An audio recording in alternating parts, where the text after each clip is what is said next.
학창시절 작가를 꿈꾼 적이 있다. 어니스트 해밍웨이의 누구를 위해 종을 울리는가를 읽은 후 독후감 쓰는 행사에 참가했다.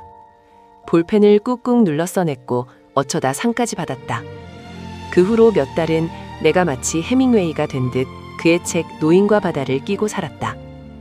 끝없이 넓은 바다 한가운데서 늙은 어부 산티아고는 홀로 사흘 밤낮을 배보다 큰 거대한 청새치와 사투를 벌였다.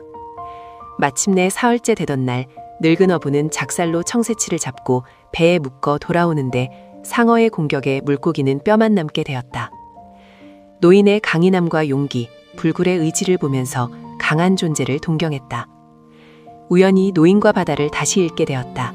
전과 다른 감동이 찾아왔다. 사투 끝에 잡은 물고기였지만 상어의 공격에 남은 것은 뼈밖에 없었다. 무엇보다 탈진한 노인이 크게 보였다. 강인함과 자존심을 지키고 싶은 인간. 그러나 인간의 실존은 그렇지 않은 것을 사실적으로 표현한 것이 아닐까. 다 이기고 극복할 것 같던 사람도 약하기 마찬가지이다. 신종 코로나 바이러스가 확산되면서 불안 심리와 공포심은 이루 말할 수 없다. 50년 전에 달에 착륙했고 화성에 탐사선을 보낸 인류가 전염병과 싸우고 있다. 인류는 근심된 세상에 쉼없이 흔들리는 작은 배 한 척과 같다. 경제적 압박, 질병, 육아, 고독, 사람과의 관계 등 어느 하나 쉬운 것이 없고 익숙해진 것도 없다. 잘 견뎌온 것 같으나 계속 몰아칠 것이다. 근심된 세상을 항해하고 살아내야 할 당신을 향한 하나님의 생각은 무엇인가? 너희는 마음에 근심하지 말라. 하나님을 믿으니 또 나를 믿으라. 이유가 있다. 3년 동안 제자들은 예수님을 따라다녔다. 세리 직업을 그만둔 마태, 베드로와 안드레는 배와 그물을 버리고 예수님을 따랐다. 예수님을 구원자와 주님으로 믿었고 사랑했기 때문이다. 그런데 예수께서 말씀하시길 제자들 중 한 명은 자신을 팔 것이고 베드로는 3번 자신을 모른다고 부인할 것이고 자신은 제자들이 따라올 수 없는 길을 떠나신다고 말이다.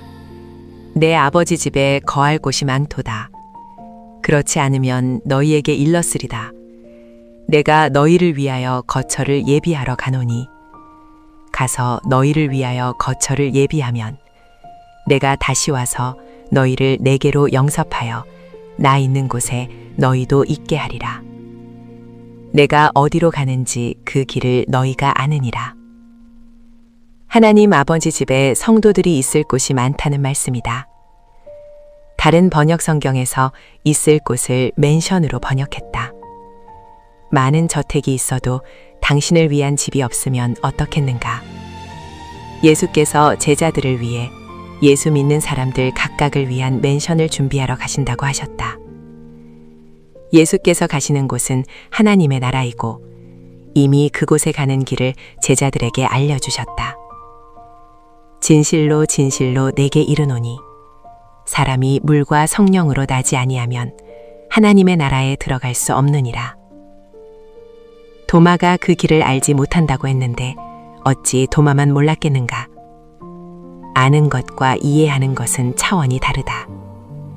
안다는 그리스어 오이다로 본다라는 뜻이 있다. 눈으로 보아서 영적으로 깨달아야 그것이 아는 것이 된다. 진리를 들었다고 해서 아는 것이 아니다.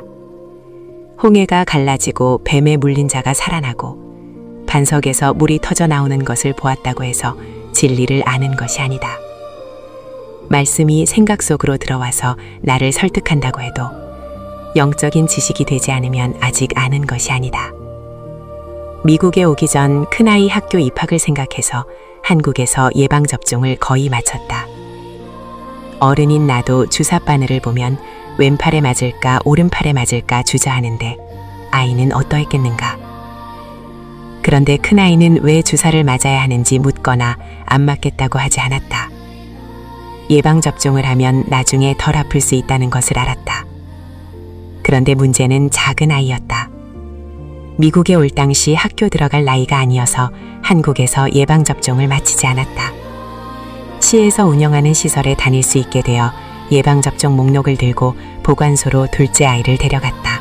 간호사는 4가지 접종을 해야 한다고 안내해주면서 내게 물었다. 오늘 2가지 주사를 맞고 며칠 후에 2가지 주사를 추가로 맞겠습니까? 나는 오늘 예방접종을 다 할 수 있느냐고 물었다. 간호사는 고개를 끄덕이며 둘째 아이를 쳐다보았다. 순식간에 주사 2개를 아이 팔에 찌른 간호사가 사탕을 주면서 굿보이 하고 사라졌다. 그런데 잠시 후에 다시 주사를 들고 오는 간호사를 보자 완전 울상이 되었다. 그날 주사를 4번 맞았지만 아이는 짜증을 부리거나 울지 않았다. 아이의 알무로는 이해할 수 없는 상황이지만 아빠를 믿고 받아들였던 것이다. 이해가 되지 않아 당황스러울 때 다 이유가 있다고 곱씹는 버릇이 있다. 하나님을 신뢰하기 때문에 때가 되면 알게 될 것을, 모든 것이 합력하여 선이 되는 현실을 보게 될 것이다. 예수께서 제자들이 근심하는 것을 믿음 없음으로 꾸중하지 않으시고 너희는 마음에 근심하지 말라. 하나님을 믿으니 또 나를 믿으라고 하셨다. 6월절 목요일 저녁에 그렇게 말씀하시고 금요일 새벽에 로마 군병과 성전 시위대에 잡혀 신문을 받고 사형 선고를 받으셨다. 금요일 오전 9시에 십자가에 못 박히고 오후 3시에 돌아가셨다. 아리마대 사람 요셉이 예수님의 시신을 수습했다. 무덤에 예수님의 시신을 모시고 큰 돌을 굴려 무덤의 입구를 막았다. 토요일 아침 이 소식을 들은 제사장들과 바리새인들이 로마 총독 빌라도에게 몰려가서 군인을 시켜 무덤을 철저히 지켜줄 것을 요청했다. 닫혀버린 무덤만큼 인간의 한계를 크게 느끼게 하는 것은 없다.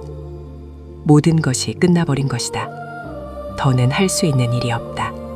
너무 늦었다. 마음이 처참히 무너지는 순간이 아닌가. 당신의 삶이 무덤 문처럼 굳게 닫힐 때 이유가 있다고 믿어야 한다. 견디는 것의 가치를 가볍게 보는 사람들이 많지만 견디는 것이 믿음이다. 견딤은 기다림이니 하나님이 개입하실 때까지 기다리자는 것이다. 기나긴 밤은 지날 것이고 부활의 아침이 밝아올 것이다. 당신 인생의 문도 활짝 열릴 것이다. 하나님이면 충분하다. 내가 곧 길이요 진리요 생명이니 나로 말미암지 않고는 아버지께로 올 자가 없느니라. 자신도 죽고 남도 죽이는 사망용품으로 마칠 운명을 생명용품으로 바꾸시는 이가 있다. 진리와 생명으로 이어주는 단 하나의 길이 있다. 하나님의 아들 예수 그리스도이시다. 근심된 세상을 살아가는 이마다 만나야 할 분이 누구이고 알아야 분이 누구인가? 하늘에 힘주시는 분이 누구인가? 무덤의 문이 굳게 닫힌 절망의 시간에 부활 생명으로 살게 하시는 분이 누구인가? 하나님의 아들 예수 그리스도 우리 주. 그분을 아는 사람이 되길 바란다. 그분과 상관 있는 사람이 되길 바란다. 그분을 경험하길 바란다.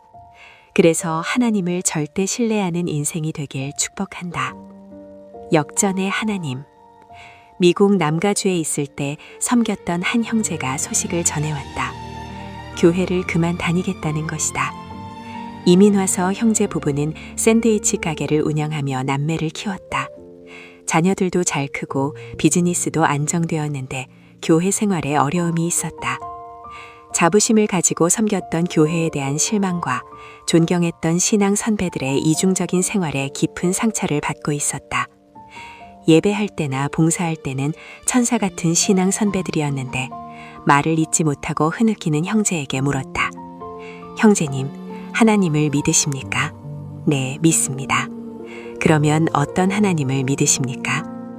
신실하고 충성스럽게 하나님과 교회를 사랑한 형제의 상처가 느껴져 가슴이 아팠지만 어떤 하나님을 믿느냐고 물었던 이유는 이것이다.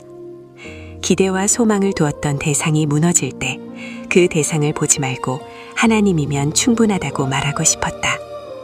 약함을 강함으로, 부패한 곳을 거룩한 곳으로, 사형틀 십자가를 극치의 사랑으로, 실패와 절망을 역전시키는 분이 하나님이다.